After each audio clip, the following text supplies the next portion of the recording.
गांव का वह पुराना कच्चा मकान अब टूटने की कगार पर था, पर उसमें रहने वाली सावित्री देवी की उम्मीदें अब भी मजबूत थी।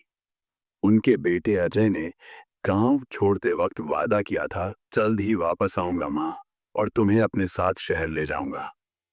यह जल्द ही अब 7 साल पुराना हो चुका था।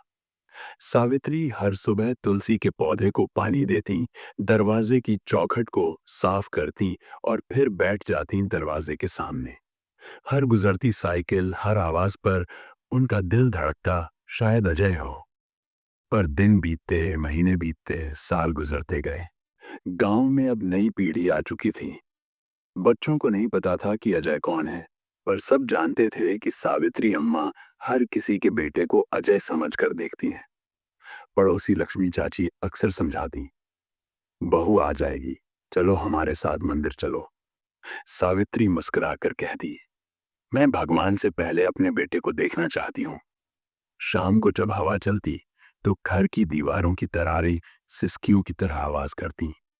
सावित्री अपने पुराने संदूक से अजय के बचपन की तस्वीरें, स्कूल के मेडल और वह पहली चिट्ठी निकालती जो उसने शहर पहुंचकर भेजी थी। हर बार उसे पढ़कर वे एक ही पंक्ति पर अटक जाती, जल्दी लौटूंगा माँ। एक दिन सावित्री ने कांपते हाथों से एक चिट्ठी लिखी, बेटा अजय, तू वहां खुश है ना? यहाँ सब ठीक है, पर एक बात कहनी है। अब मैं थक गई हूँ। तेरे बिना ये घर वीरान लगता है। दीवारें चुपचाप गिर रही हैं और मेरी यादें भी अब धुंधली हो रही हैं।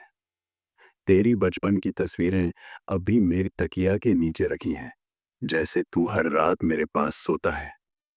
अगर वक्त मिले तो एक बार आ जा, बस एक बार। मुझे गले लगाकर कहना, माँ मैं आ गया। तेरी माँ सावित्री। उन्होंने यह खत डाकिए को दे दिया और उस शाम पहली बार तुलसी को पानी नहीं दिया। 3 दिन बाद सावित्री देवी को अचानक तेज सीने में दर्द हुआ।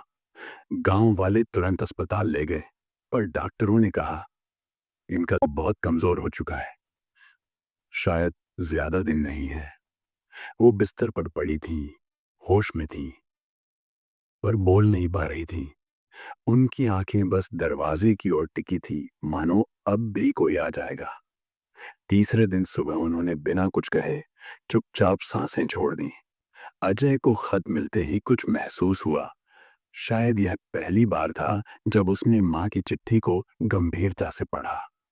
उसने तुरंत छुट्टी ली और गांव भागा। गांव में सन्नाटा था।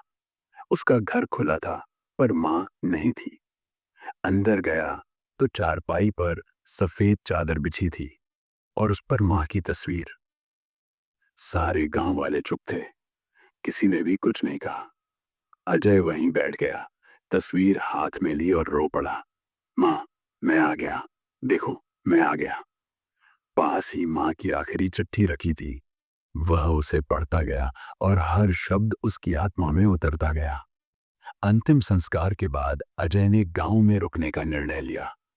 उसने माँ की याद में घर की मरम्मत करवाई, तुलसी चौरा बनवाया और हर शाम माँ की पसंदीदा आरती गाने लगा। वह हर गांव के बच्चे को गोद में बिठाकर कहानी सुनाता, जैसे माँ उसे बचपन में सुनाती थी। अब वह हर रविवार गांव के स्कूल जाता और बच्चों को पढ़ाता। एक दिन वह लक्ष्मी चाची से बोला, चाची माँ अब नहीं है, पर मैं नहीं चाहता कोई और माँ यूं अकेली रहे। अगर किसी और को जरूरत हो बेटे की, तो मैं हूं ना। कभी कभी हम जिन रिश्तों को सबसे स्थायी समझते हैं, वो वक्त की चुप्पी में बिखर जाते हैं, और जब तक हमें एहसास होता है, तब तक देर हो चुकी होती है। सावित्री देवी का आखिरी खत आज भी अजय की मेज पर रखा है, एक याद, एक पछतावा और एक नया संकल्प।